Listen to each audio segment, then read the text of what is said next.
Ya. Jadi di malam pertama, alhamdulillah kita mengadakan pengajian tentang Quran.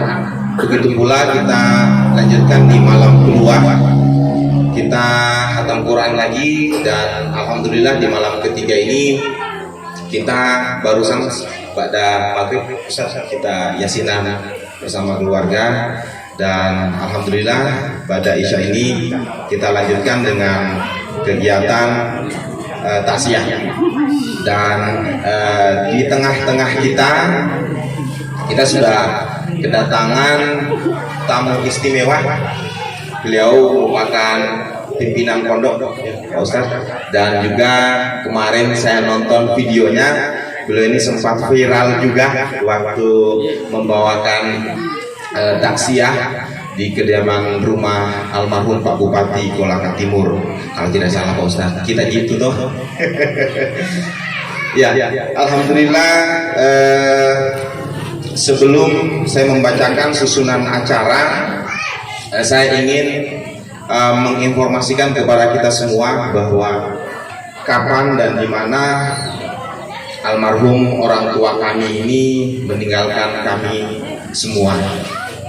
Jadi di tanggal 8 Pak Ustadz itu dini hari orang tua kami ini sudah tidak bisa menahan sakitnya, sakit perut, dan dia minta dibawa ke puskesmas. Setelah tiba di puskesmas, dokter menyarankan untuk kita rujuk. Kebetulan untuk dirujuk ke Kolaka, dokter ahli yang menangani penyakit itu tidak ada, maka dirujuklah beliau ke rumah sakit Hermina Kendari. Jadi jam 8 kita berangkat, jam 11 sampai sana Ustaz. Kemudian langsung dimasukkan di ruang perawatan, tapi kondisinya semakin menurun. Sore dipindahkan ke ICU, dan kami keluarga menerima apapun petunjuk dari dokter di sana, karena beliau yang domainnya di situ yang lebih tahu bagaimana orang tua kami ini, dengan harapan orang tua kami ini bisa kami pulangkan dengan sehat seperti semula. Tapi Allah lebih sayang beliau, Allah lebih mencintai beliau, dan di tanggal 12 tepatnya di hari Ahad jam 2.30 beliau berpulang ke rahmatullah, dan kami langsung bawa balik ke sini, dan besok harinya hari Senin kami makamkan di pemakaman Pak Wewe. Baik, acara malam hari ini yang pertama tadi kita sudah pembukaan dengan sama-sama kita membaca basmalah. Acara kedua nanti akan ceramah taksiyah yang insya Allah akan dibawakan oleh Ustadz Nur Amin SPDI MSI yang alhamdulillah sudah hadir di tengah kita. Dan acara ketiga itu penutup sekaligus doa yang mungkin insya Allah nanti juga akan dipimpin langsung oleh beliau Pak Ustadz. Oke, kita langsung melanjut ke acara yang kedua, yaitu ceramah taksiyah yang insya Allah akan dibawakan oleh Pak Ustadz Nur Amin SPDI MSI. Kepada Bapak, kepada Pak Ustadz, dengan hormat kami silakan. Saya minta maaf, saya berdiri. Ya, artinya laki-laki itu harus berdiri.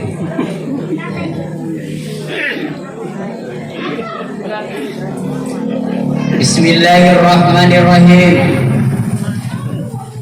Bismillahirrahmanirrahim. Walhamdulillah. Wa la ilaha illallah wallahu akbar. Wa la hawla wa la quwwata illa billahil aliyyil azim. Yang sama-sama kita hormati dan muliakan pemerintah setempat yang sempat hadir, yang sama-sama kita hormati dan muliakan orang tua kita, anggota DPRD Kabupaten Kolaka Timur. Beliau adalah Bapak Haji Yosef Sahakan, yang sama-sama kita hormati dan muliakan seluruh tokoh agama, tokoh adat, tokoh masyarakat, tokoh pemuda dan pemudi, tokoh perempuan, lebih terkhusus keluarga besar yang ditinggal oleh almarhum Bapak Arlobes bin Sili. Mudah-mudahan insya Allah keluarga yang ditinggal senantiasa diberikan kesabaran dan ketabahan oleh Allah Subhanahu wa Ta'ala. Amin ya Rabbal Alamin. Assalamualaikum warahmatullahi wabarakatuh.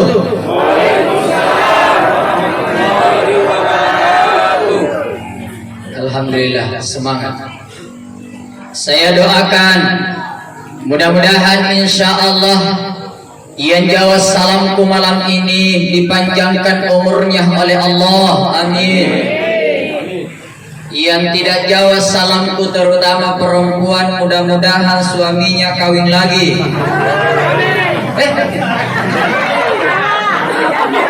Oh janda, janda mantasan kami. Sebilang betul-betul ada juga perempuan yang rela, padahal janda. Dan mudah-mudahan insya Allah yang jawab salamku dimurahkan rezekinya oleh Allah. Amin. Dan yang jawab salamku insya Allah dibukakan jodohnya oleh Allah. Ini. Oh janda juga. Dia janda tapi 60 tahun. Inilah. Masya Allah. Alhamdulillah. Alhamdulillahillazi khalaqal mauta wal hayata liyabluwakum ayyukum ahsanu amala. Allahumma salli ala sayyidina Muhammadin wa ala alihi wa ashabihi ajma'in, amma ba'd.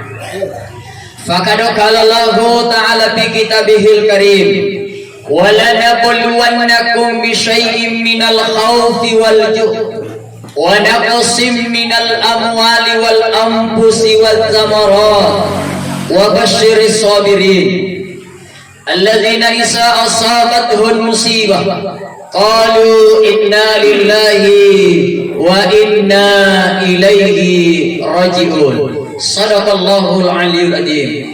Hadirin jamaah tazkiratul maut yang dimuliakan Allah Subhanahu wa Ta'ala, mengawali pertemuan kita pada malam ketiga berpulangnya ke rahmatullah almarhum Bapak Arlobes, saya mengajak kepada seluruh jamaah terutama keluarga yang ditinggal, mari kita sama-sama membacakan surah Al-Fatihah. Berkah dan pahalanya kita kirimkan. Mudah-mudahan insya Allah kuburannya dijadikan sebagai taman daripada taman-tamannya surga oleh Allah. Dimaafkan salah dan dosanya dan dijauhi dari lubang-lubang api nerakanya Allah Subhanahu wa Ta'ala. Ala hasihin niyah. Al-Fatihah. A'udzu billahi minasyaitonir rajim. Bismillahirrahmanirrahim. Alhamdulillahi rabbil alamin. Arrahmanir rahim. Maliki yaumiddin. Iyyaka na'budu wa iyyaka nasta'in. Ihdinas siratal mustaqim. Siratal ladzina an'amta 'alaihim ghairil maghdubi 'alaihim waladdallin. Amin ya rabbal alamin.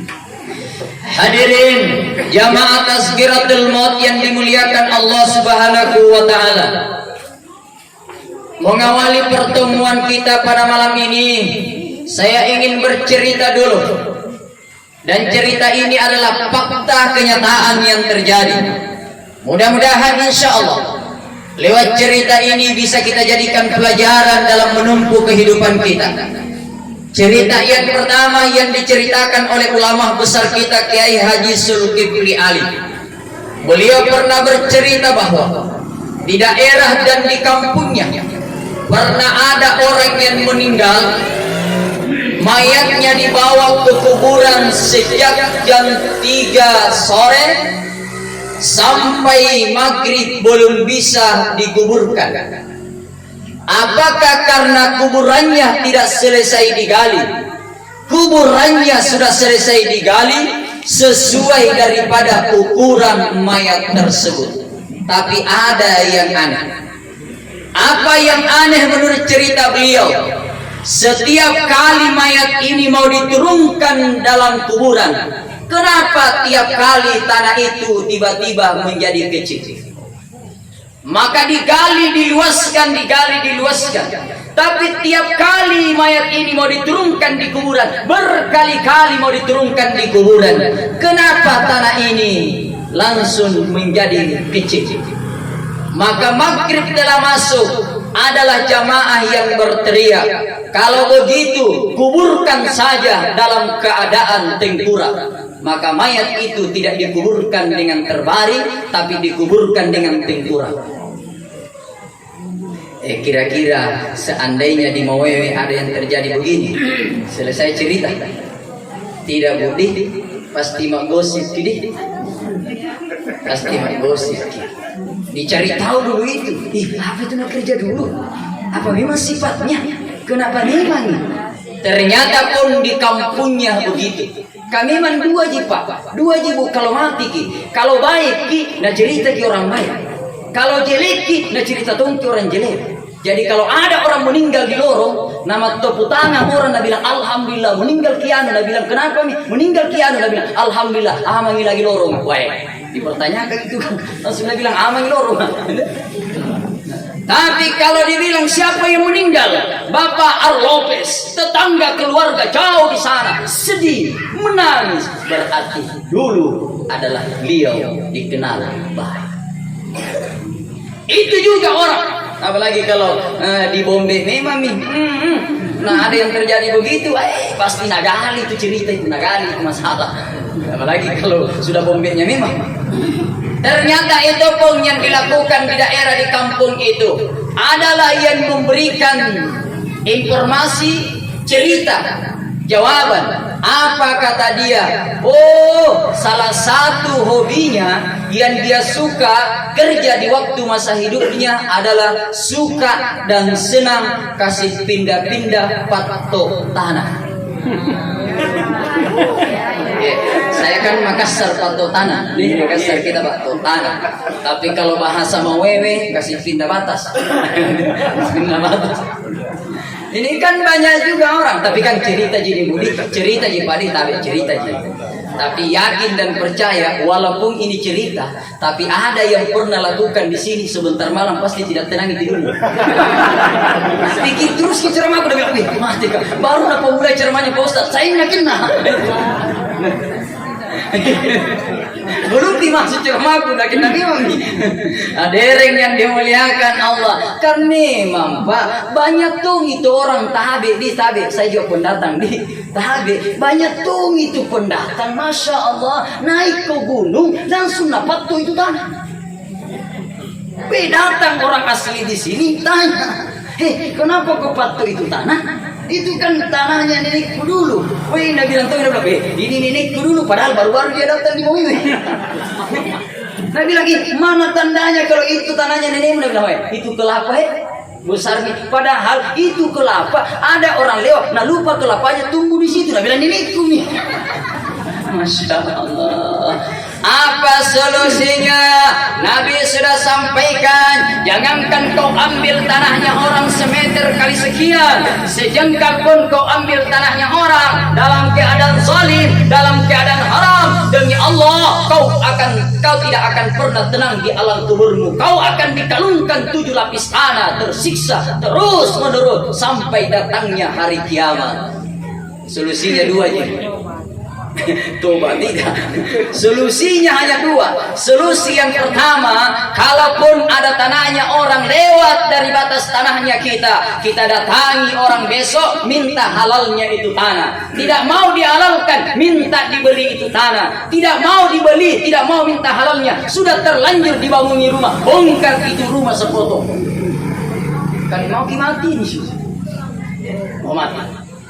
Itu cerita yang pertama. Cerita yang kedua, masya Allah, baru-baru ini saya ceramah takziah di Jalan Abadi. Yang meninggal itu Ibu Hajjah Raudah, meninggal hampir 90 tahun umurnya. Saya tanya anak-anaknya keluarga yang ditinggal, apa amalannya almarhumah di waktu dia masa hidupnya? Anaknya hanya berkata, Ustaz, amalan khusus saya tidak tahu apa yang dia amalkan ibunda saya. Tapi yang saya tahu persis yang biasa dia lakukan ibunda saya. Bahkan seandainya ditahu ibu saya mau meninggal dalam minggu ini, kemarin diberi uang oleh anaknya 170.000, mau pergi salat Jumat, masih dia panggil anaknya, nah di sini dulu kamu nak.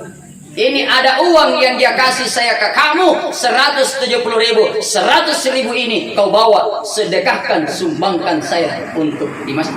Saya bilang itu yang dia kerja ibu kita. Itu Ustaz, ibu saya tidak enak hati dan perasaannya kalau dalam sehari, dalam seminggu, setiap hari Jumat kalau dia tidak bersedekah. Saya bilang itu yang kasih panjang yang umurnya. Ternyata dalam sebuah riwayat saya hubungkan dengan riwayat ceritanya Nabi Musa dengan Fir'aun. Nabi Musa, Pak, Nabi Musa ibu itu iri sama Fir'aun. Kenapa iri sama Fir'aun? Fir'aun adalah manusia yang ingkar sama Allah, tapi tetap juga dipanjangkan umurnya oleh Allah. Apa dia bilang Nabi Musa di hadapan Allah? Ya Allah, kenapa kau kasih panjangi umurnya Nabi Musa? Fir'aun. Kenapa kau kasih panjang umurnya Fir'aun? Nah, Fir'aun adalah manusia yang paling ingkar, manusia yang paling kejam, tidak ada guna-gunanya. Kau matikan itu Fir'aun, kata Nabi Musa. Itu. Tapi apa kata Allah? Wahai Musa, maukah kamu tahu kenapa Fir'aun saya berikan umur panjang? Kata Nabi Musa, mau sekali ya Allah, sekarang kau ganti pakaianmu, bajumu, kamu seperti seorang pengemis, lalu kau datang di istananya Fir'aun, baru kau minta dirham uangnya Fir'aun. Sesampainya di istana, datanglah Nabi Musa seperti pengemis, lalu dia minta. Apa kata pengawal? Hei, apa yang kau minta? Kasih tahu, Tuan Raja, saya mau minta dirhamnya. Saya minta, saya pengemis. Lapor daripada ajudan, lapor daripada pengawalnya. Tuan Raja, ada pengemis di depan istana, minta dirhammu. Maka Fir'aun tidak bertanya siapa dia, Fir'aun tidak bertanya dari mana dia. Hanya Fir'aun langsung ambil dirham, lalu dia sampaikan pengawal, kasih ini untuk orang pengemis itu. Diberikanlah Nabi Musa.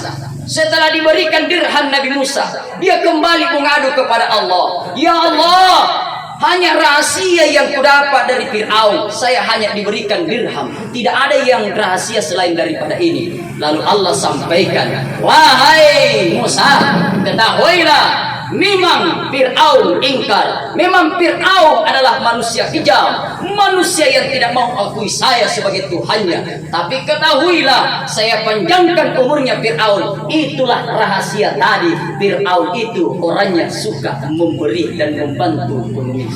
Masya Allah, Fir'aun saja tidak mau diakui Allah, ingkar sama Allah, dikasih panjang umurnya hanya karena sosialnya kepada orang.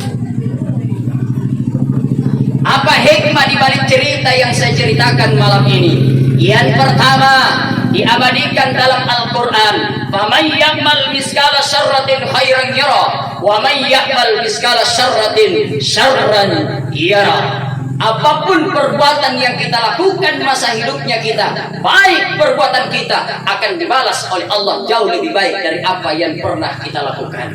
Buruk, jelek perbuatan kita, maka tunggu, itulah yang akan tergambar nanti ketika kita pun mati. Jadi untuk tahu dia orang baik atau tidak, lihat ketika dia nanti menghembuskan nafas terakhir. disitulah kita akan tahu beliau sakit lalu diambil oleh Allah, ajalnya dicabut oleh Allah. Tapi beliau adalah orang beriman, beliau adalah orang yang baik, ibadahnya beliau luar biasa. Kalau ada orang yang beriman diuji oleh Allah dengan sakit, itu yang membawa menjadi penyebab dia mati, maka sakitnya itu adalah penghapus daripada salah dan dosa yang pernah dilakukan. Allah sampaikan, malaikat, kau tolong dulu kepada Bapak Lopez, kasih penyakit dulu, kasih dia sakit. Sabarkah dia menempuh penyakit ini atau tidak? Ternyata beliau adalah bersabar menghadapi ujian dan sakit ini. Lalu Allah sampaikan, malaikat, kau maafkan dia, hapus dia dosa-dosanya, karena kesabarannya menempuh dengan penyakit yang kau berikan. Siapa dia? Bapak almarhum. Jadi jangan Pak, Ibu, kalau ada orang sakit langsung kita tebak, wah mati ani, mati tersisa. Belum tentu. Nabi saja sebelum meninggal sakit. Sebelum meninggal sakit. Kalau dia orang jadi tinggal kita lihat saja. Oh, alhamdulillah. Ini sakit parah, kasihan bapakku, sakit parah, kasihan mamaku. Tapi masya Allah, di waktunya hidup mamaku, di waktunya hidup bapakku, luar biasa ibadahnya. Pak, Ma, sabar Ki, yakin dan percaya sakitnya kita inilah yang akan menghapus salah dan dosa kita. Jadi, tapi kalau ada orang yang sakit parah di waktu masa hidupnya tak pernah ibadah, tak pernah melakukan kebaikan, oi bisik-bisik telingana, sadar kok, sadar kok, sakit kok ini sakit kok. Nah diri yang penting jangan dibilang, sakitnya itu sama dengan tetanggaku. Nah bilang kenapa nih tetangga? Mati pun cuma mati. Hadirin jamaah yang dimuliakan Allah Subhanahu wa taala. Tapi kata Imam Al-Ghazali, orang yang mau meninggal itu tidaklah akan langsung dicabut roh dan nyawanya sebelum datang tanda-tanda kematian. Pak, Ibu, tidak apa-apa Ibu sebut tanda-tanda kematian. Nah, apa Ji? Nah, kalau ada paling di antara kita sudah ada di dalam derita, pulang cepat angkat tangan. Kematian ini rahasianya Allah, tidak ditahu malamkah, siangkah, atau tengah malam, karena mati rahasianya Allah. Andai kata orang yang naik pesawat, lalu pesawat itu jatuh, orang yang naik kapal, lalu kapal itu tenggelam, tahu orang itu sebentar setelah saya naik di pesawat, setelah saya naik di perahu, saya naik di kapal, tenggelam sebentar, maka biarpun akan dibayar 1 miliar, bahkan lebih dari itu, tidak akan pernah dia tinggalkan dan naik di pesawat kapal itu. Tapi kematian itu rahasianya Allah. Tapi Imam Al-Ghazali merasakan dalam hidupnya, ternyata 100 hari mau menjelang kematian, datanglah tanda kepada setiap manusia. Namun tidak semua manusia tahu kalau itu adalah tanda-tanda kematian. Kapan datangnya tanda kematian ini? Kata Imam Al-Ghazali, datangnya itu setelah salat asar. Jadi kalau sudah sembahyang asar, Ibu, Pak, itulah ulama kita mengatakan jangan kau tidur kalau sudah ke salat asar. Ternyata itu maknanya. Yang tidak itu tanda kematian, kita tidak tahu kalau itu adalah tanda kematian. Kata Imam Al-Ghazali, tanda kematian 100 hari mau menjelang kematian seseorang setelah salat asar. Di mana dia? Ketika di ujung jarinya, kakinya, naik ke tubuhnya, terus ke badannya, datang tiba-tiba kedinginan. Lalu daging ini seperti daging sapi diiris-iris gemetar. Berarti itu tanda kalau kematian akan dekat menemui kita. Ada tadi? Iya, tapi kalau pun ada kan masih lama. Masih ada 3 bulan 10 hari, 100 hari. 100 hari masih ada waktu. 40 hari menjelang kematian seseorang, kata Imam Al-Ghazali. 40 hari ini tanda itu biasanya banyak tanda itu. Nanti kita tahu, nanti kita paham setelah orang yang kita lihat ada keanehan dalam dirinya sudah tiada, baru kita sadar. Oh, memang pernah mantung itu bapakku cerita begini. Mau balik mati bapakku. Itu baru kita sadar. Oh iya, pernah memang mamaku begitu. Lain memang kulihat tingkahnya, tidak pernah lakukan mamaku begitu. Tapi aku kira saya mamaku itu main-main gitu. Nah, itu biasa itu. Biasa ada cerita seperti itu. Padahal itu adalah tanda. Itu tanda. 40 hari menjelang kematian seseorang, semua umat manusia namanya terdapat di namanya pohon aras. Kita semua ini ada nama kita di pohon aras, tertulis baceka budduka lahudduka, itu semua. Ustaz Amin ada juga. Ada nama kita. Ya, tapi lihatlah daun itu, kalau daun itu sudah mulai kuning, tanda-tanda itu mau jatuh. Tapi di sini alhamdulillah tidak ada yang kuning. Aman semua, aman. Alhamdulillah. Tapi saya kira itu daun tidak kenal kuning, kering, pun baru yang keluar di pucuknya jatuh juga. Itulah kematian. Tidak kenal tua. Orang tua mati. Orang muda mati. Orang kaya mati. Orang miskin mati. Tentara mati. Polisi mati. Pejabat mati. Ustaz jangan dulu.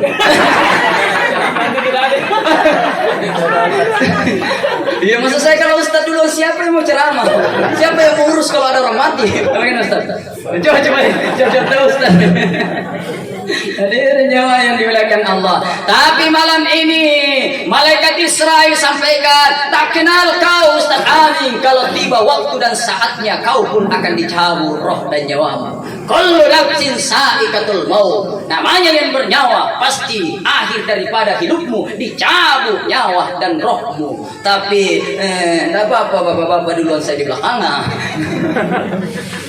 Hadirin yang dimuliakan Allah Subhanahu wa taala. Itulah 40 hari setelah jatuh daun nama kita di pohon aras, maka diambil dan digenggamlah oleh malaikat Israel, malaikat pencabut nyawa. Dimanapun kita diikuti, kapanpun kita diikuti, sesekali malakal maut Israel datang nampakkan dirinya di situ. Kalau dia orang beriman, dia senang bahagia karena tahu kalau ternyata orang yang beriman banyak amalnya, banyak pahalanya, bagus ibadahnya, maka kematian itu adalah jembatan emas untuk menuju kepada kehidupan lebih baik, namanya kuburan. Beda dengan orang yang tidak mau melakukan kebaikan. Sesekali datang dinampakkan dirinya malakal maut, sesekali di situ ketakutan dan gemetar, tapi tak mampu ceritakan kepada siapa. Kenapa? Mati rahasianya Allah. 40 hari. Di mana tanda itu? Ketika dalam diri kita pusatnya kita berdenyut. Ada yang berdenyut dari pusatnya? Saya pasca datang di sini berdenyut, kuliah gini gue. Maksud saya kebayangkan gini gue apa di depan saya yang gitu. Hadirin yang dimuliakan Allah, 7 hari mau menjelang kematian seseorang. 7 hari ini kebanyakan yang diberi tanda ini adalah orang yang lama sakit. Bubur sudah tidak bisa turun, air pun sudah tidak bisa turun. Tiba-tiba bangun dari tempat tidurnya, bangun dari tempat sementara diimpus. Dia panggil anaknya, dia panggil istrinya, dia panggil keluarganya. Apa kata dia? Nak, kau masakkan kah dulu masakan enak-enak. Nak, mau sekali kau makan enak-enak. Jangan kita tinggalkan, karena boleh jadi itu adalah makanan terakhir rezekinya yang mau dia makan. Biasa itu terjadi Pak Dik. Nah, biasa bilang itu, pulang mau kok. Ada keluarganya dari selatan, dari jauh, sudah bilang, pulang mau kok. Alhamdulillah, bapak ini sehat kuliah, banyak sekali nak makan tadi. Jangan dulu, tunggu dalam 1 minggu. Tunggu dalam 1 minggu. Karena biasanya hanya itu kenapa orang kita semua ini tidak akan dicabut nyawa roh tak oleh Allah kalau masih ada rezeki kita disimpangkan di dunia. Tidak dicabut nyawa. Maka boleh jadi itu adalah rezeki terakhirnya. Oh, mau sekali, lahap sekali tidak makan. Senantung mungkin, alhamdulillah, bapak tidak jadi meninggal. Nah, gitu. Mama tidak jadi meninggal. Sehat ini. Padahal itu tanda. 3 hari mau menjelang kematian seseorang, tanda ini semakin dekat dalam diri manusia setelah salah asar. Banyak itu tanda kalau 3 hari. Saya pernah dipanggil ceramah di Jalan Sunuh, Kolaka. Setelah saya ceramah adalah Aji datang sama saya. Apa kata beliau? Ustaz, bisa kita dulu datang di tetanggaku Ustaz. Saya bilang kenapa Aji? Ada tetanggaku Ustaz di situ. Lama sekali nih sakit kesian. makan tidak bisa, minum tidak bisa, tidak ada nih. Tapi sudah masuk nih, mau masuk 3 minggu Ustaz, tidak bisa apa-apa, tidak bisa digoyang-goyang, tinggal matanya mami begini. Saya bilang mau diapakan Haji? Nah bilang, Ustaz kita doakan kasihan. Maksud saya didoakan bagaimana? Mau disuruh mati atau mau diapa? Nah bilang, dua-duanya nih saja Ustaz. Kita minta daripada tersiksa. Kan biasa memang begitu kalau orang lama tersiksa itu kan biasa. Saya sering kali di telepon nih. Ya, saya pernah dilamar dia, saya berada di Kendari, di telepon, Ustaz, ini omku Ustaz, apa saya mau bacakan ini kesian, lama sekali minta siksa tak siksa. Ini aku kasih ilmu, oleh-oleh pulang. Kalau ada Pak orang yang lama tak siksa, memadang istilahnya, saya orang Makassar, memadang. Kalau ada orang memadang, lama sekali, kebiasa itu dibacakan Yasin, berkali-kali bacakan Yasin, belum juga mati-mati. Ini biasa itu biasa. Ada ilmunya. Caranya bagaimana Bu? Bagaimana Pak? Jangan langsung bacakan surat Yasin, tapi ditanya dulu apa dia kerja di waktu masa hidupnya. Kalau dia petani, jangan langsung dibacakan surat Yasin, tapi bacakan dulu surah Al-Kahfi, baru dibacakan surah Yasin. Apa niatnya? Ya Allah, saya bacakan surah Al-Kahfi dan surah Yasin. Kalau mati menurut Engkau ya Allah lebih baik, maka segerakan Kau cabut nyawanya. Tapi ya Allah, kalau hidup lebih baik menurut Engkau ya Allah, ringankanlah dari sakitnya. Jadi dua biji permintaan tak. Jadi kalau Allah bilang, hidup ini lebih baik, ringankan itu penyakitnya. Tapi kalau mati segera itu salah mati. Kenapa? Itulah tadi yang ditakutkan di waktu masa hidupnya. Banyak sekali nak kasih pindah-pindah patok tanah, itu menghalangi itu mati tak. Lama baru mati. Pasti ada lagi bilang mati kembali lagi ceritanya Ustaz ini. Yang kedua, kalaupun dia di waktu masa hidupnya pedagang, jangan langsung dibacakan surah Yasin, tapi dibacakan dulu surah Al-Waqiah, baru dibacakan surah Yasin. Niatnya sama seperti tadi. Saya bacakan surah Al-Waqiah, lalu saya bacakan surah Yasin. Kalaupun mati menurut Engkau yang itu yang lebih baik, maka segerakan ringankan dia, cabutlah dia rohnya. Tapi kalaupun adalah hidup lebih baik ya Allah, maka sembuhkan dia dari sakitnya. Kenapa dibacakan surah Al-Waqiah? Karena tidak menutup kemungkinan dulu di waktu dia hidup jadi pedagang, ketika dia mau meliter cengkeh merica, nah butuh gitu liter dari atas turun. Tapi kalau dia mau menjual, nah butuh dari bawah naik. Tidak laku itu Ustaz.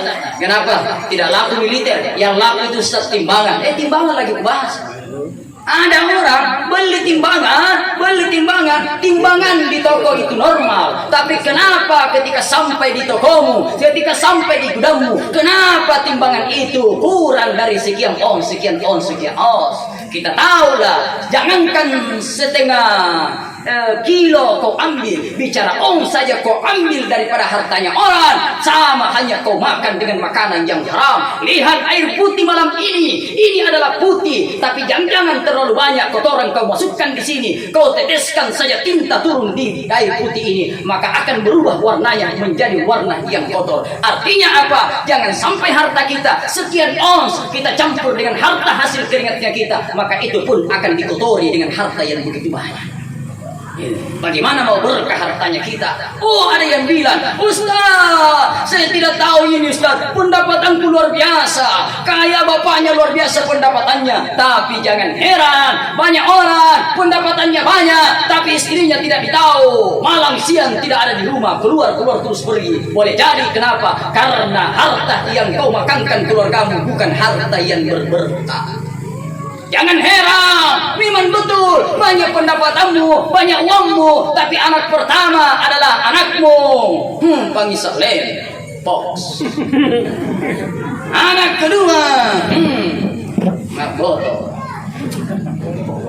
Anak ketiga dan lain sebagainya. Jangan heran, karena boleh jadi dulu kau kasih makan, masukkan dia di alam di perutnya dengan makanan yang ada riba, yang ada haram, maka kau tak akan dapatkan anak menjadi anak yang berberkah. Bacakan. Terakhir, kalaupun dia adalah dulu di waktu dia hidupnya pejabat, saya minta maaf ini aja. Oh, tapi kalau beliau luar biasa. Saya banggakan beliau. Terbangun pesantren di Moewe itu hasil bantuan dari beliau. Masjid pun terbangun di pesantren Moewe itu adalah hasil dari bantuan beliau. Cuma dia tidak mau cerita kepada orang bahwa saya yang bangun masjid. Tapi saya melalui malam ini, saya hanya ingin kasih tahu orang kalau ternyata anggota DPR adalah dia orang Kolaka Timur, dia adalah asli Moewe, juga adalah rajin bersedekah kalau persoalan dengan agama. Kita jalan-jalan di pesantren, masjid pesantrennya beliau 15 kali 15 sudah terbangun hebat karena juga adalah faktor bantuan beliau. Ya, kenapa? Karena dulu ditakutkan di waktu dia jadi pejabat, beras rezeki, Nabi bilang berasku.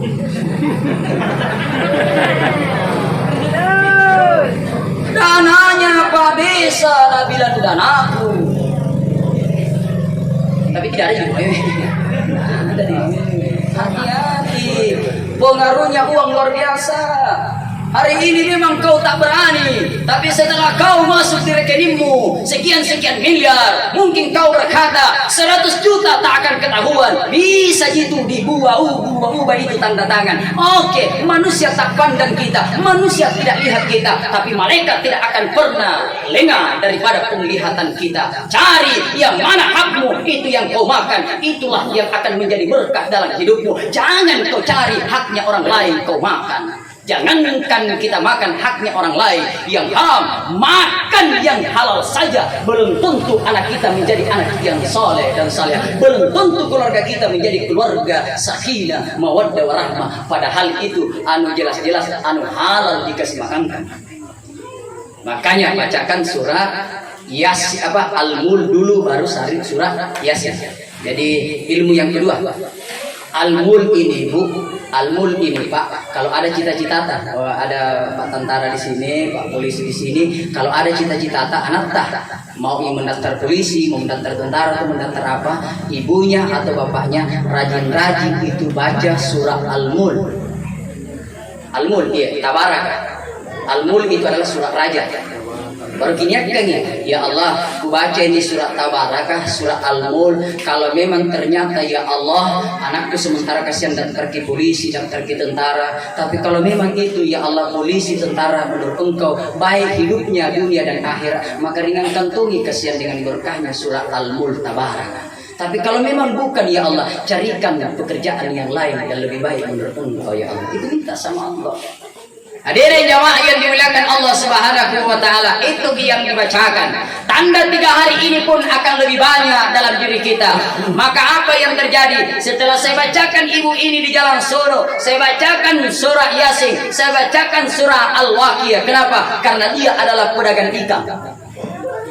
Saya bacakan surah Al-Waqiah, ternyata pun belum mati-mati.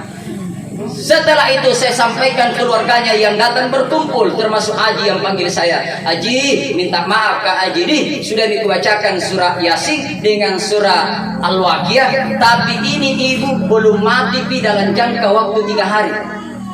Tapi setelah ku bilang begini Bu, ku bilang begini Pak, tidak pernah tenang hidupku. Yang ingat jangan sampai besok mati, tidak ada yang percaya di sana. Tapi besok ibu belum mati. Kau 2 hari ibu belum mati. Kau 3 hari belum mati. Pas 3 hari belum mati saya bilang alhamdulillah. Pas tidak percaya ke orang di sini.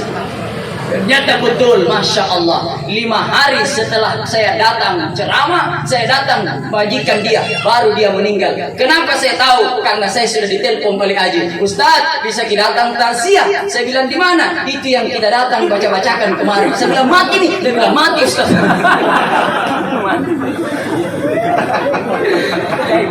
Saya bilang berapa hari Haji? Dia bilang cocok itu Ustaz, cocok itu Ustaz. Bagus mungkin dibagi-bagi itu ilmu. Cocok itu 5 hari Ustaz. Tidak betul mati dalam 3 hari. Saya dalam hati saya, bukan ilmu, hanya kuliah dia saja. Kebetulan ku bilang. Hadirin jamaah yang dimuliakan Allah. Iya, saya jauh-jauh kan mau ke Kolaka. Lihatlah dia. Kalau orang yang mau dekat meninggal, maka tanda itu semakin ada berdampak dalam dirinya. Lihat ke hidungnya, Pak. Lihat ke hidungnya, Bu. Biasa ujung hidung ini biasanya kalau dekat-dekat memang dicabut nyawanya, itu turun di sini. Ini telinga itu biasanya agak lain. Dan jari kaki goyang jarinya, tapi biar dikasih berdiri jarinya, biasa langsung turun. Sudah tidak ada kekuatan. Artinya sudah dicabut oleh Allah sedikit demi sedikit. Lihat itu. Alhamdulillah tidak ada yang turun hidungnya. Masih mancung semua. Ada yang periksa hidungnya begini. Jangan kita yang periksa. Bapaknya, Bu, kita suruh lihat kalau pulang kita bilang bapaknya masih mancung kayak ini.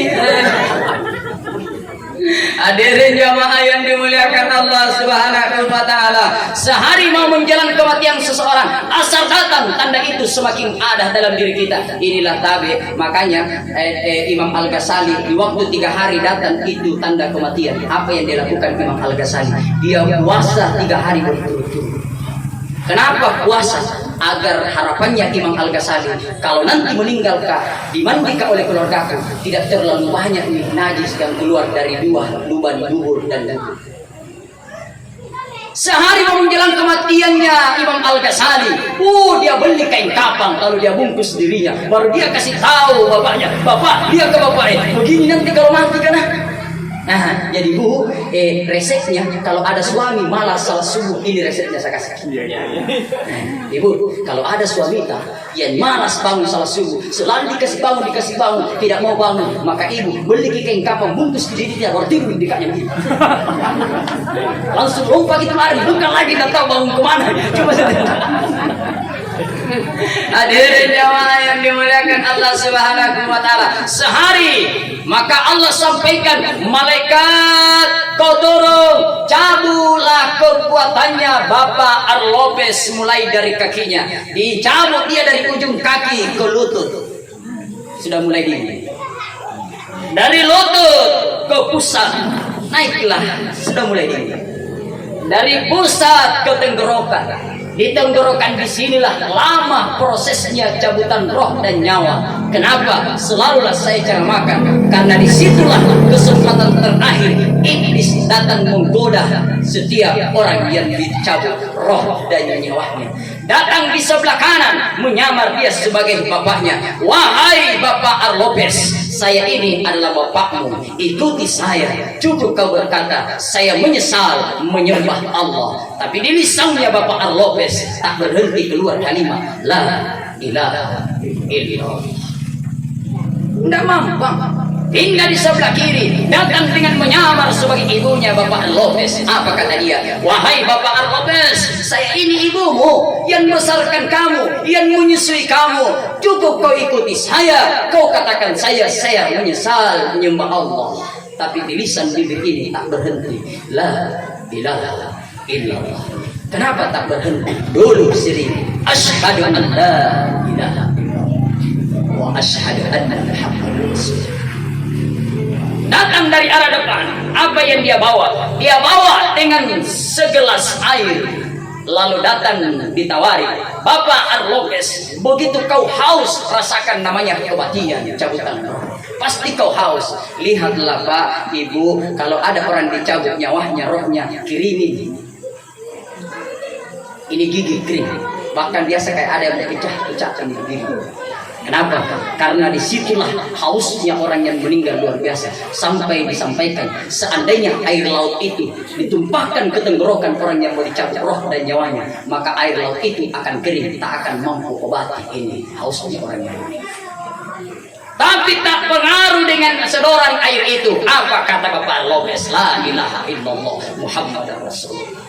Maka Allah sampaikan, wahai malaikat rahmat, kau turun di surga, ada namanya air telaga Al-Kausar. Kau turun, ambil itu, kau datang bawakan air Bapak Arlopes, lalu kau minumkan dia. Seteguk diminumkan Bapak Arlopes. Pada saat itu dia tidak rasakan haus sampai datangnya nanti hari kiamat. Masya Allah. Seteguk air Al-Kausar. Makanya dikasih baca-baca. Iya, air Al-Kausar. Kasih baca-baca. Ibu mau baca-baca? Ada ke suami Bu susah sekali dulu. Ada? Pernah kita kasih di sini. Tapi kiamat kaji. Alhamdulillah Pak, tidak pernah dinamalkan. Ini surah Al-Kausar. Itu surah Al-Kausar. Yang pertama manfaatnya surah Al-Kausar. Itu surah Al-Kausar adalah salah satu surah yang paling pendek di dalam Al-Quran. Hikmahnya surah Al-Kausar pertama itu. Kalau ada di sini penjual-penjual, ini penjual-penjual, tapi saya bukan penjual, jadi tidak perlu praktekkan. Tapi ulama yang mengajarkan kepada kita, kalau ada penjual mau buka garpunya kita pagi-pagi menghadap kiblat, baru baca inna atainakal kausar 3 kali, baca salawat 3 kali, sampaikan kepada Allah, ya Allah, kau berikanlah rezekiku seperti matahari itu yang kau naikkan di timur. Apa lagi? Apa lagi? Inna atainakal kausar. Apalagi manfaatnya inna atainakal kausar? Kalau ibu memasak daging, kalau mau dagingnya kita tidak berbau amis, ikan tidak mau berbau amis, maka ibu cucian terakhir daripada daging itu bacakan inna atainakal kausar 3 kali, insya Allah tidak akan terlalu bau amis itu daging dan ikan. Apa lagi? Baik, barangkah ini masih ini malam sini ini. Malam apa ya? Malam Kamis. Malam Kamis. Apalagi manfaatnya inna atainakal kausar? Adakah biasa ibu-ibu keguguran? Ada ibu mungkin bilang tidak keguguran maka saya karena janda maka oh ya nasamiya.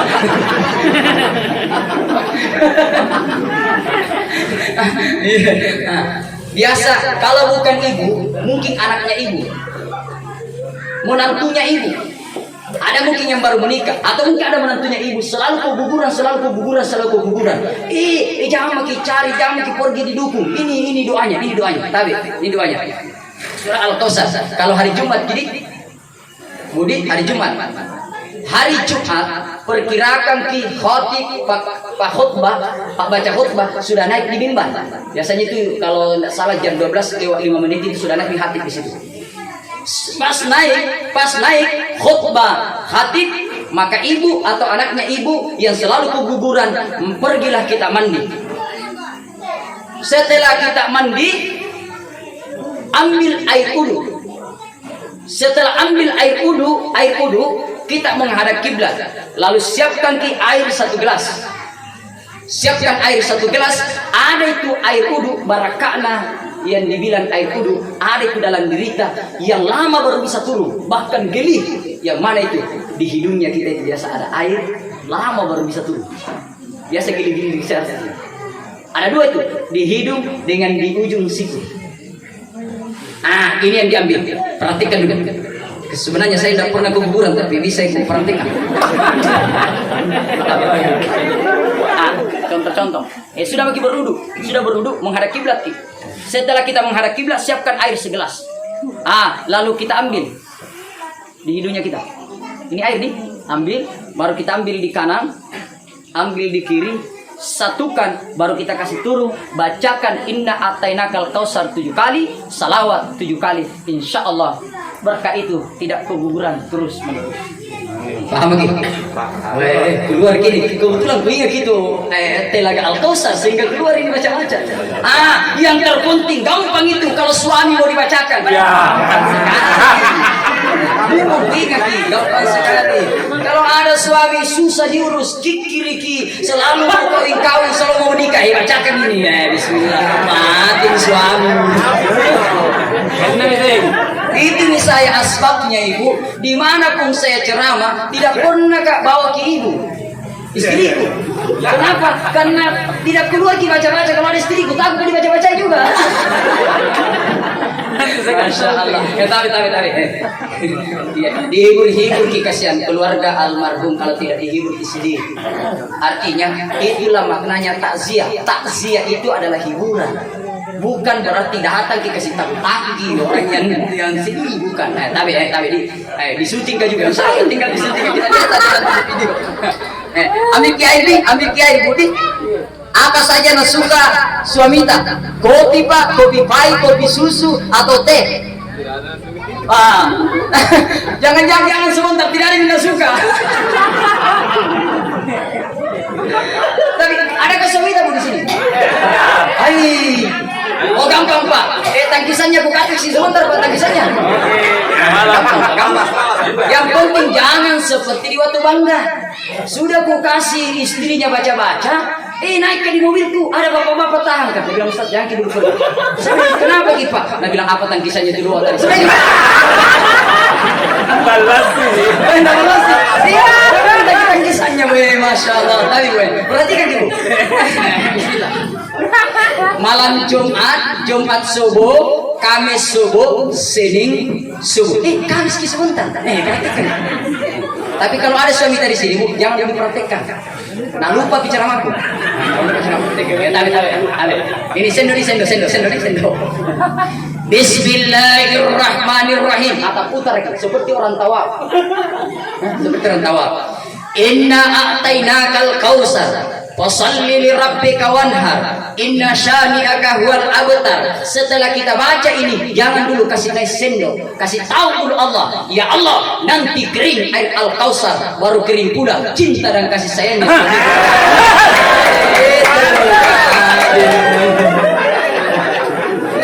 Soalnya Bu, kalau keringnya air al-kausar dalam diri manusia, dibacakan itu inna lillahi wa inna ilaihi raji'un. Maaf bapak, tapi ada tuh itu doanya pak. Kalau ada juga istri itu kan tali waliwa. Iya. Ada juga istri tak liwa-liwa memang itu kan istri. Ada montong istri panoko-nokokan. Ini. Ada montong istri sudah panokokan, sudah gemuk, sudah jelek, sudah. Apa mau diandalkan? Bagaimana kita suami tidak mati mendadak kalau sudah begini? Makanya itu istri harus baik-baik. Tapi Pak Di, kita telepon mama kak. Ada memang Pak.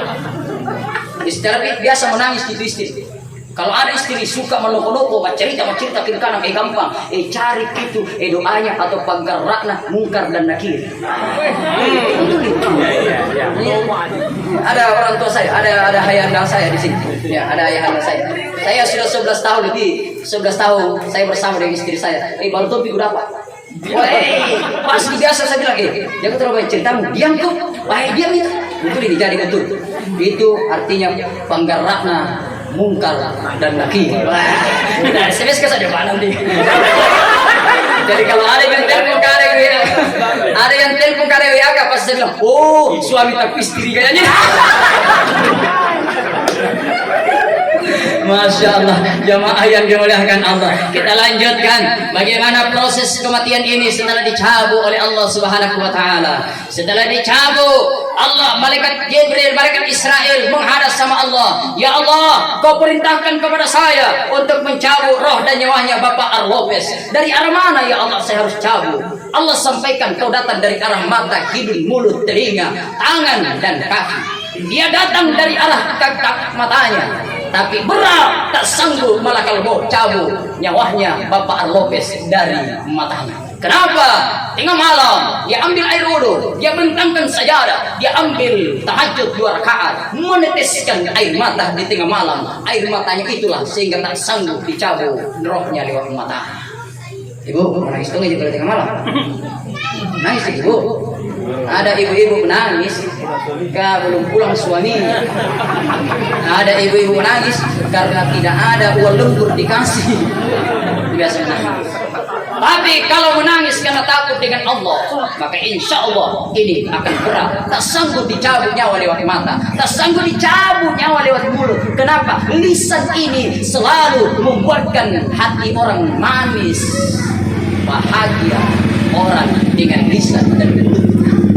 Makanya siapa biasa saya bilang, Nabi, bapak-bapak, ibu-ibu, hari ini yang dititipkan oleh Allah pangkat jabatan kepada kita. Tak sanggup berbuat baik dengan jabatan tak, minimal lisan tak kalau ada orang datang di kantor itu kita. Itu saja. Lisan tak, itu menanya orang. Ini orang biasa mentoki masuk di kantornya. Nah biar senyumnya tidak senyum-senyum juga jangankan ceritanya, senyumnya saja sedikit. Itu ada mentung kantor. Biasa tuh mas saya kasihan. Oh lagi mau ngurus-ngurus, pakai baju, pakai celana, pakai baju kaos-kaos. Ku lupa pakai sompo. Nah biar senyumnya tidak senyum-senyum dalam hatiku. Iyo nah, aku tanda-tandai kalau mati nanti saya tidak tasiai. Artinya, coba bayangkan justru ada saya kasihan itu ada orang tua sudah bungku-bungku kasihan datang dia bawa mapnya sendiri ya dia datang bawa mapnya dia sodorkan tobi mapnya biasa ada orang di kantor di situ masya Allah lisannya luar biasa apa dia bilang ibu kita tahu Ci apa syaratnya mengurus seperti ini kita tahu Ci pulang maki dulu kasih tahu itu anak tak lengkapi seandainya ditahu itu domot-domot kita datang tidak lengkap itu berkas. Seandainya dia tahu minimal kau cerita bakai sama orang ibu tadi tidak ada ke anak tidak ada ke cucu kayaknya ini ibu berkas tak belum terlengkap kalau ada anak sama-sama ke anak datang di sini saya kasih tahu ki apa yang dilengkapi insya Allah pulang itu nak cerita dia bilang ada di situ nak baiknya itu orangnya itu ingat makin baik itu kebaik sedekah itu ingat orang itu kebelakang beratlah dicabut roh dan nyawa ini lewat lisannya kita. Kenapa? Lisan ini tak pernah sakiti hatinya orang. Ini kan biasa kan biar sapi najina di pematang seandainya itu sapi bisa di noko-noko itu sapi. Kau itu sapi dongo-dongo bukan sapi dongo-dongo kau yang dongo-dongo. Hadirin yang dimuliakan Allah Subhanahu wa taala. Mau dicabut roh dan nyawanya lewat tangannya. Dari tangan ini keluarlah amal-amal kebajikannya. Amal kebajikannya yang mana yang keluar? Dulu di waktu dia hidup, dia pemurah bantu pakai miskin anak yatim piatu masjid pondok pesantren dan panti-panti asuhan. Dia bantu lewat tangannya. Maka keluarlah amalnya lewat tangannya. Dia bercerita dengan malakal maut. Ada orang dikikirnya luar biasa. Kiri dalam baku jambatan. Biasanya itu ibu-ibu yang banyak kikir. Tapi bukan ibu-ibu di Moeme. Iya, ibu-ibu yang biasa banyak kikir. Biar mau beli rokok suaminya nonok-nonok. Betul Pak? Gampang gitu Bu. Kalau ada suami Bu, lebih banyak pembeli rokoknya daripada pembeli ikannya. Sekali-kali tuh rokoknya ditumis. Ditumis itu rokoknya. Iya, daripada tuh. Kalau cari gimana ikan, saya bilang sabar kok. Mana itu pembungkus rokok sini? Biasa memang Bu, ada memang suami di kiri juga sekarang Bu. Ada memang suami, dia semua yang ngatur gituan. Tidak pernah nakasih istrinya. Ini deh, suami kampilokan. Sehingga kesian istrinya. Oh datangi penjual saya. Setelah datang punya saya, datangi tetangganya. Apa dia bilang tetangganya? Ibu, hendak beli sayur. Apa dia bilang? Weh, saya tunggu dulu bapaknya. Itu yang saya. Bu, kasih kira saya Bu. Kalau ada suami seperti ini, itu ibu berhak ambil haknya ibu tanpa sepengetahuan suami. Tapi berhak ambil haknya ibu. Yang mana haknya ibu? Kalau 5.000 kebutuhannya ibu, 5.000 diambil dompetnya suami. Jangan lebih 10.000. Kalau lebih berarti mencuri. Kalau memang ada suami yang kikir sekali. Hadirin yang dimuliakan Allah Subhanahu wa taala. Kikir terkadang itu terdapat dalam diri kita. Tak kita sadar harta ini hanya titipan Allah. Hanya 2 jalan ibu. Hanya 2 jalan Pak. Kalau bukan harta yang duluan tinggalkan kita, maka kita yang duluan tinggalkan harta. Ibu banyak emasnya ibu hari ini. Pakai minum kita. Kalau ibu banyak emasnya pakai. Ada pesta pakai kita. Ibu kalau ada pesta nah pakai semua cincinnya. Nah pakai gelannya, nah pakai. Bahkan ada ibu pura-pura mak garu-garu begini. Supaya apa? Dilihat cincinnya semua banyak. Pakai. Tapi ingat, ketika menjelang kematian, sakit parah kita, sakarat kita, bukan tetangga sebelah kiri kanan yang akan datang bukakan emas dan cincinnya kita. Siapa yang datang? Anak sendiri yang datang mulai. Apa kata dia? Tasisya ki kuliah, tasisya ki kuliah, tasangku ki cincinta. Buka mimadi, buka satu-satu. Berarti yang dipakai saja kita dibukakan kalau kita mau mati. Bagaimana yang hanya dipandang tak digenggam dengan tangan ini? Ibu, bapak, hari ini pakailah bajunya kita yang mewah, yang mahal bajunya kita. Tapi menjelang kematiannya kita, ingat, pasti anak sudah mulai datang. Apa kata dia? Pak, Ma, buka maki baju itu. Panas sekali Ki. Dulu baju kaos kita tidak suka pakai, tipis. Kenapa? Karena di kampung daerah di sini kita orang terpandang, terkaya di kampung ini. Mungkin kita berkata, nah jangan kau belikan saya baju seperti itu. Tak pantas bapak pakai. Malu di kampung di sini. Tapi ingat, setelah kamu sekarat mau dicabut roh dan nyawamu, maka itulah baju yang kau tidak suka. Kau itulah yang akan dipakai. Masih bersyukur kalau baju. Tapi tunggu, ada pakaianmu nanti, pakaian yang sangat kau benci, yang tidak pernah kau lihat. Bahkan mungkin kita berkata, jangan pernah kain itu kau masukkan di rumah itu. Apakah nanti hanya 3 lembar bagi laki-laki, 5 lembar bagi perempuan, kain kapan? Tak ada bedanya orang kaya, orang miskin, bupati, pejabat, bukan pejabat. Kalau kau pun mati, kain yang kau akan bawa menemani kamu, yang akan membungkus badanmu dari kedinginan, hanya adalah kain kapan yang tak berjahit, yang harganya pun kain yang paling murah. Tapi ingat, pakaian yang paling mulia kita pakai, kain kapan yang paling mulia kita pakai setelah kita dicabut roh dan nyawanya kita, dikafani kita adalah, itulah pakaian yang kita beli hasil keringatnya kita sendiri. Setelah saya hubungkan dengan orang tuanya kita dulu, ada orang tuanya kita dulu, belum mati sudah ada kain kafannya di lemari. Biasa nenek dah dibuka gitu kain kafan. Pas dilihat, nih kenapa ada kain kafan di sini nih? Mau mati? Nah bilang tidak. Nah supaya kau tidak susah nanti kalau saya mati. Ternyata agama memang menganjurkan kalau kau mau mati nanti, kalau perlu siapkan kain kafan yang kau beli dari hasil keringatmu, karena itu abdal mulia kau pakai di alam kubur. Nah, jadi besok Bu, Pak, pasar nanti hari Sabtu. Yang pertama kita beli kain kapan dulu. Iya, ada jamaah yang dimuliakan Allah Subhanahu wa taala. Masya Allah. Setelah dicabut roh dan nyawanya, karena tidak sanggup dicabut dia tangannya karena banyak amal-amalnya, banyak sedekahnya. Saya itu biasa bilang Pak, luar biasa buat saya orang Moewe. Dulu pertama saya mau bangun itu pesantren di Moewe, banyak orang bilang saya, Ustaz, jangan bangun pesantren di Moewe, tidak ada itu mau bantu. Saya bilang, ini bergerak dulu, mau bangun dulu. Bagaimana kamu nak bantu orang kalau tidak ada bisa bantu? Alhamdulillah, ternyata saya dirikan pesantren di Moewe bulan 8 tahun 2021, tepatnya bulan 8 tanggal 8 saya buka. Sekarang baru masuk 8 bulan. Alhamdulillah, santri kita di sana sudah ada 56 orang dan yang mengaji pulang-pulang sudah ada 71 orang. Jauh tempatnya di Nelombo. Di situ adalah khusus pondok tahfiz Al-Quran.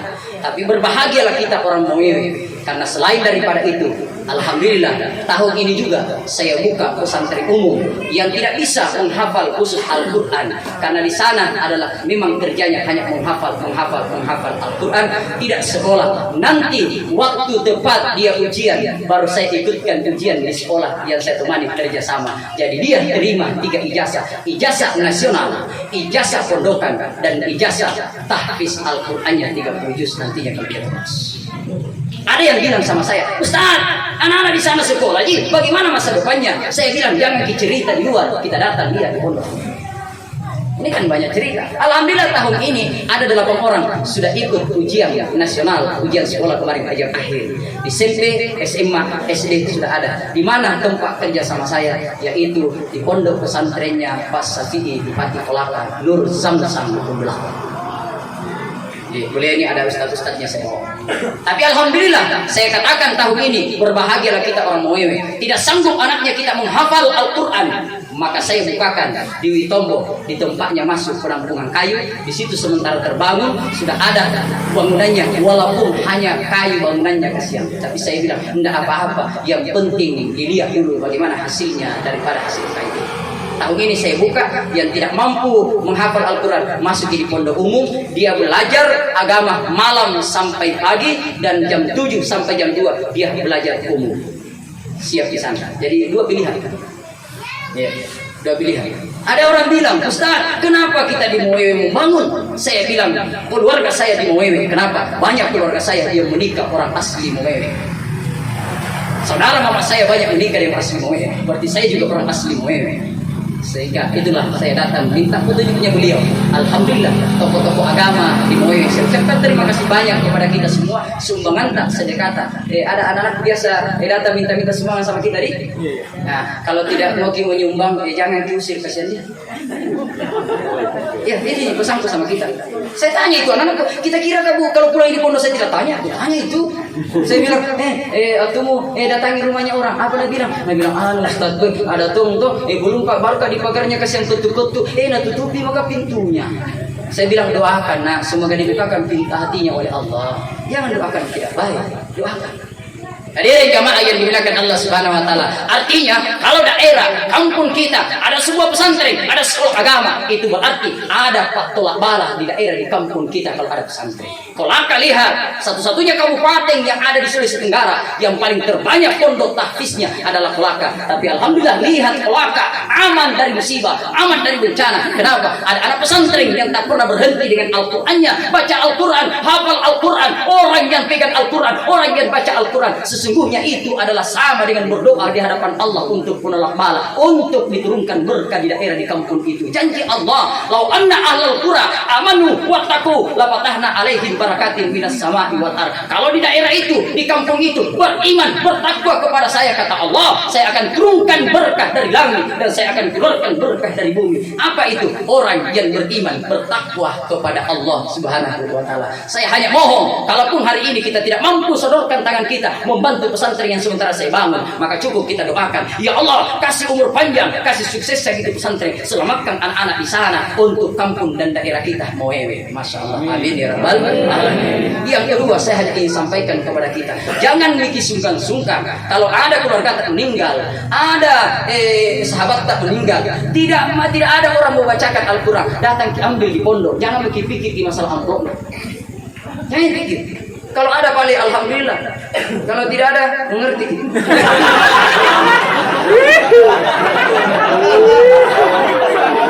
Betul ini. Artinya mengecewakan pula lah. Coba nih kalau ada orang meninggal tak, siapa kita mau suruh mengaji? Anak tak. 10 anak tak, kita suruh mengaji 10 anak tak. Mulai jam 6 mengaji sampai subuh belum tentu selesai 30 juz. Tapi anak pondok kita panggil 15 orang penghafal Al-Quran, datang 1 jam, 1 orang 3 juz, itu 1 jam selesai. Nah, susah. Tapi itu saya bilang tadi, mengerti saja.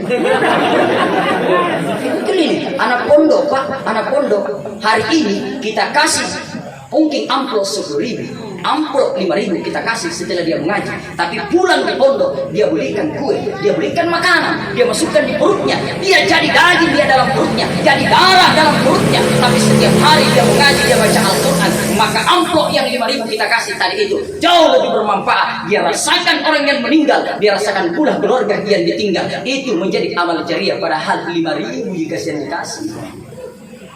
Daripada kau keluarkan uangmu 100.000, tidak ditahu dia kemanakan itu orang.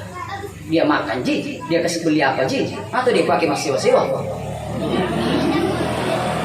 Hadirin yang dimuliakan Allah Subhanahu wa taala, untuk sekedar anak pondok saja. Nah, ada mungkin yang bilang, "Oh, Ustaz Amin promosi lagi." Tapi betul, promosi saya.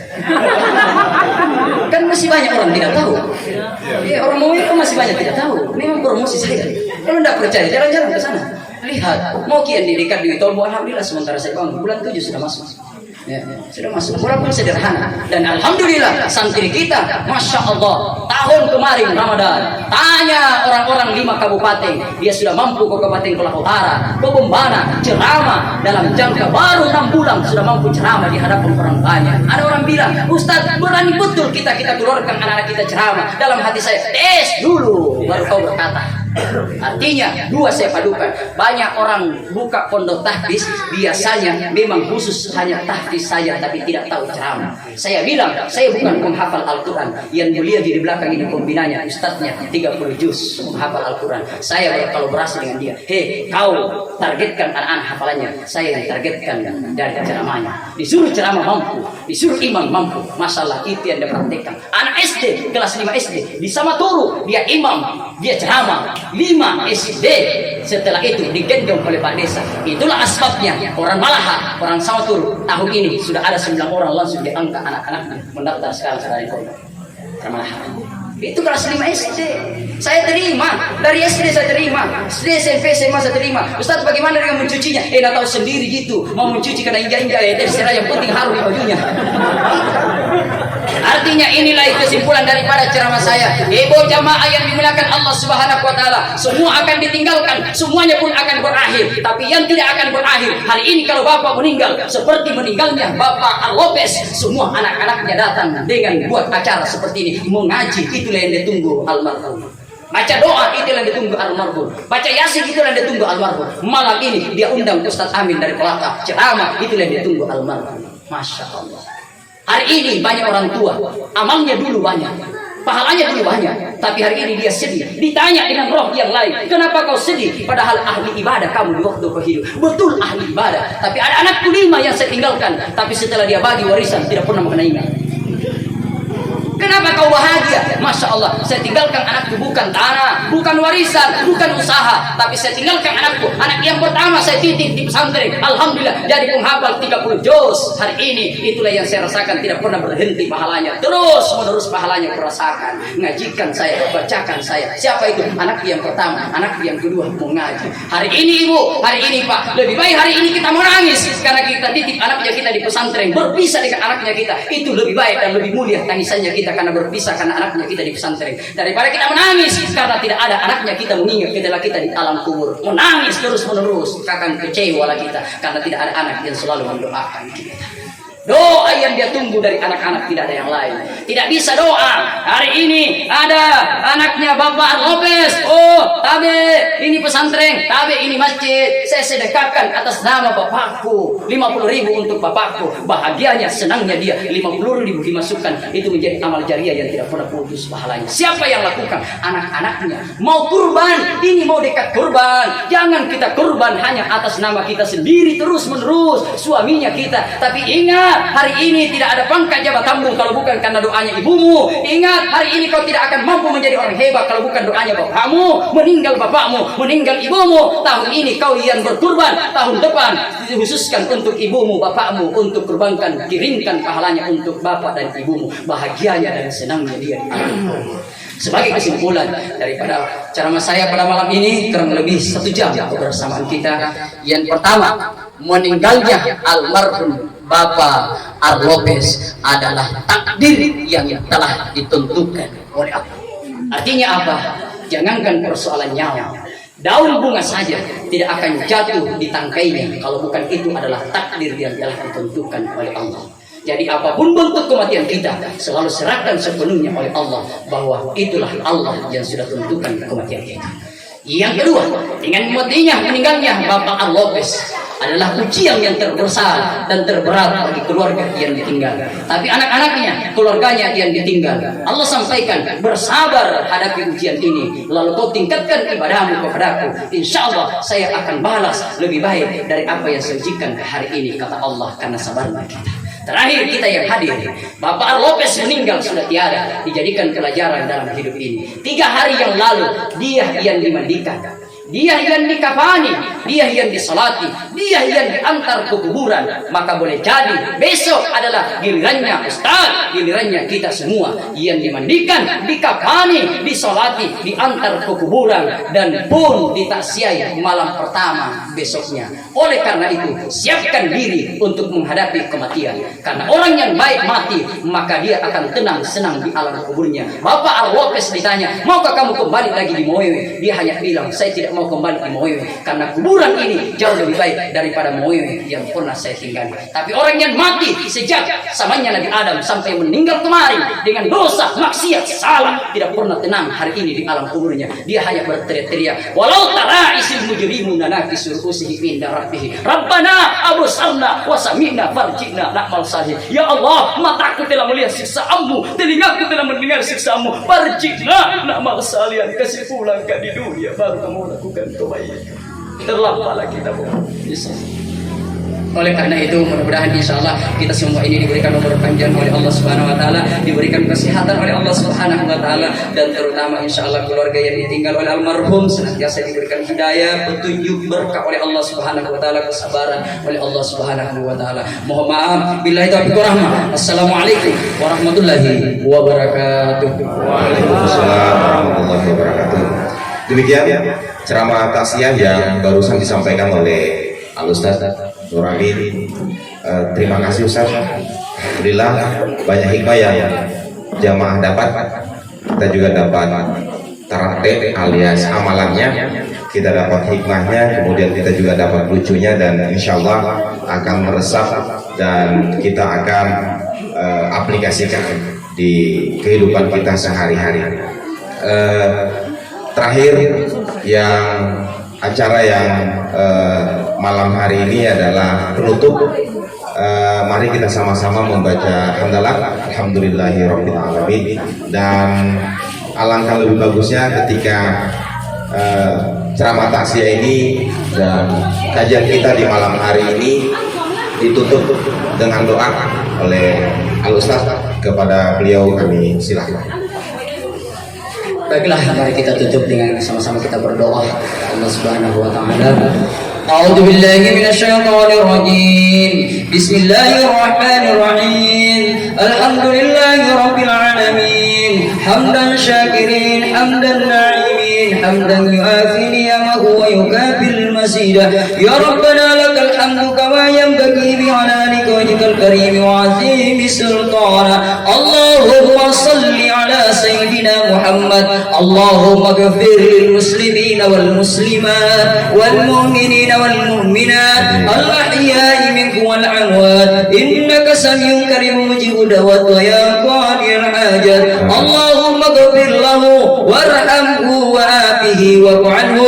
Allahumma jal qabrahu rawdatin min riyadil jannah wa la tajal min khufratin niran, khususan almarhum Bapak Al-Lopez bin Sili. Ya Allah, Allahumma ya Fattah ya Razzaq ya Salam ya Mu'min ya Muhaimin, ibda' abwab rizqan halalan tayyiban wa banima wa balqa wa salama abwab as-siha wa barrahmah bi rahmatika ya arhamar rahimin. Seluruh jamaah yang sempat hadir malam ini maupun yang tidak sempat hadir, ya Allah, Allahumma ghafir lana wa liwalidayna warhamhuma kama rabbayana shighara. Allahumma rabbana atina fid dunya hasanah wa fil akhirati hasanah wa qina azaban nar. Al-Fatihah. Al-Fatihah.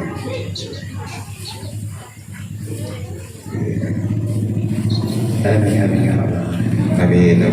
Terima kasih Pak Ustaz. Demikian, terima kasih banyak atas kehadirannya. Kami segenap keluarga sekali lagi mengucapkan banyak terima kasih atas kehadiran Bapak Ibu semua. Mohon maaf atas segala kekurangan. Wabillahi taufiq wal hidayah. Assalamualaikum warahmatullahi wabarakatuh.